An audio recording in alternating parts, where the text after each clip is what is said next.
नमस्कार विद्यार्थी मित्रमैत्रिणींनो, तुम्हा सर्वांचं युनिक अकॅडमीच्या युनिक मराठी या नव्या यूट्यूब चॅनलमध्ये सहर्ष स्वागत करतो. वस्तुतः 4 फेब्रुवारी 2026 म्हणजे 2 दिवसापूर्वीच UPSCनं यावर्षीच्या नागरी सेवा परीक्षेसाठीचं नोटिफिकेशन रिलीज केलेलं आहे.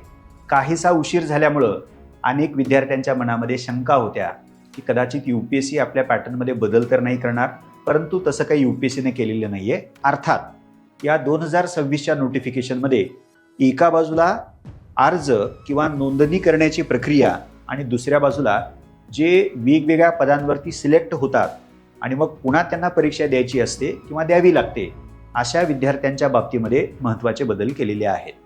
ज्या पहिल्या बाबीचा मी उल्लेख केला, अर्ज भरण्याची प्रक्रिया किंवा नोंदणी करण्याची प्रक्रिया, माझे सहकारी PD चव्हाण सर यांनी 2 स्वतंत्र व्हिडिओच्या माध्यमातून त्या प्रक्रियेबद्दल अत्यंत डिटेल चर्चा केलेली आहे.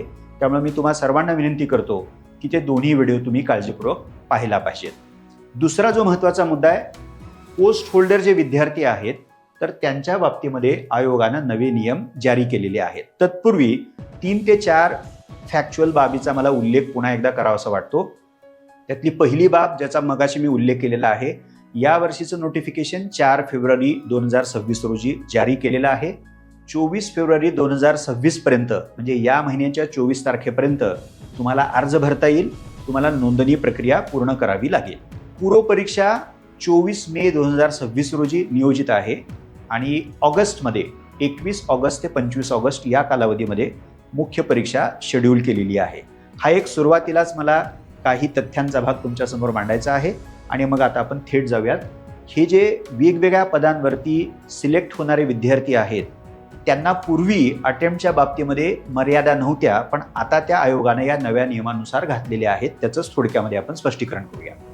हा जो पहिला भाग तुम्ही तर पाहू शकताय, खरं तर हा नियम पूर्वी होताच. ज्या विद्यार्थ्यांची IAS किंवा IFS पदी निवड झालेली आहे त्यांना पुन्हा ही परीक्षा देता येत नाही. जर त्यांना द्यायची असेल तर या पदांचा त्यांना राजीनामा द्यावा लागतो. हा नियम पूर्वीही अस्तित्वात होता आणि आत्ताही 2026च्या नोटिफिकेशनमध्ये हा आयोगानं कायम ठेवलेला आहे. दुसरी जी महत्त्वाची बाब दिसते आणि त्या बाबतीमध्ये आयोगानं अत्यंत महत्त्वपूर्ण बदल स्वीकारलेले आहेत. IPS किंवा ग्रुप A 2026च्या परीक्षेमध्ये तुम्हाला जर IPS पद मिळालं किंवा ग्रुप A मधली कोणतीही सेवा मिळाली, साधारणतः 18 ते 20 प्रकारच्या सेवा तुम्हाला ग्रुप A सर्व्हिसेसमध्ये पाहायला मिळतील. त्यापैकी जर एखादी सेवा मिळाली 2026च्या परीक्षेमध्ये तर त्यानंतर तुम्हाला पूर्वीप्रमाणे उर्वरित सर्व अटेम्प्ट देता येणार नाहीत. तर 26 नंतर या पदावर सिलेक्ट झाल्यानंतर तुम्हाला एकच अटेम्प्ट देता येणार आहे आणि तोही लगेचचा अटेम्प्ट म्हणजे 2027चा. हा पहिला भाग.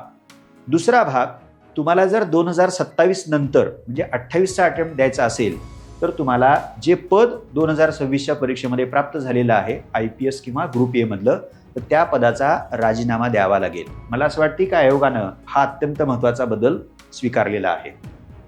त्यातनंच आपल्याला हा तिसरा मुद्दा लक्षात येतो की ग्रुप B पदावरती जर तुमची निवड झाली असेल, म्हणजे यावर्षी तुम्ही परीक्षा दिली आहे, 2026 विषयी बोलतोय आपण, आणि त्यातनं तुम्ही पात्र झालाय, पण कुठलं पद अलॉट झालेलं आहे, मिळालेलं आहे, तर ग्रुप B सेवांमधलं.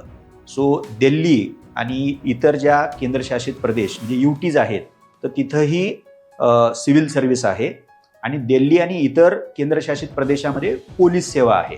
अशा ग्रुप B मधील सेवेसाठी तुमची निवड झाली असेल किंवा ते पद तुम्हाला अलॉट केलं असेल तर तुम्हाला उपलब्ध जेवढे अटेम्प्ट आहेत ते सर्वच्या सर्व डेफिनेटली देता येऊ शकतील. त्यामुळं ग्रुप B पदावरती तुमची निवड जर झाली 2026च्या परीक्षेमध्ये तर काळजी करण्याचं कारण नाही, कारण त्यानंतर तुम्हाला जेवढे अटेम्प्ट शिल्लक असतील तेवढे तुम्हाला देता येतील. अर्थात त्यानंतर तुमचं सिलेक्शन जर या पदांसाठी झालं तर मग हा नियम तुम्हाला तिथेही लागू होणार, ही बाब तुम्ही लक्षात ठेवा. शेवटची बाब, तुम्ही जर 2026 पूर्वीच म्हणजे 25च्या परीक्षेमध्ये किंवा 24च्या परीक्षेमध्ये किंवा त्याच्या आधी IPS किंवा ग्रुप A पदावरती तुमची निवड झाली असेल किंवा यापैकी एखादं पद तुम्हाला अलॉट झालं असेल तर आयोगानं अशा सर्व विद्यार्थ्यांसाठी काय नवा नियम स्वीकारलेला आहे, तर त्या सर्व विद्यार्थ्यांना एक अटेम्प्ट देता येऊ शकतो, 26 किंवा 27. आणि हे तुम्ही काळजीपूर्वक वाचलं पाहिजे. हे 2026 पूर्वी IPS किंवा ग्रुप A सेवा पदावरती निवड झालेल्या विद्यार्थ्यांच्या बाबतीमध्ये आयोगानं 2026 किंवा 27 अटेम्प्ट एकच असणार आहे, पण चॉईस आहे 2026 किंवा 2027 मध्ये तुम्ही ती परीक्षा देऊ शकता. सो विद्यार्थी मित्र मैत्रिणींनो, जे विद्यार्थी यावर्षी परीक्षेला बसतील आणि त्यांची यापैकी पदावरती निवड होत असेल तर त्या संदर्भातले हे नवे नियम तुम्ही लक्षात घेतले पाहिजेत. धन्यवाद.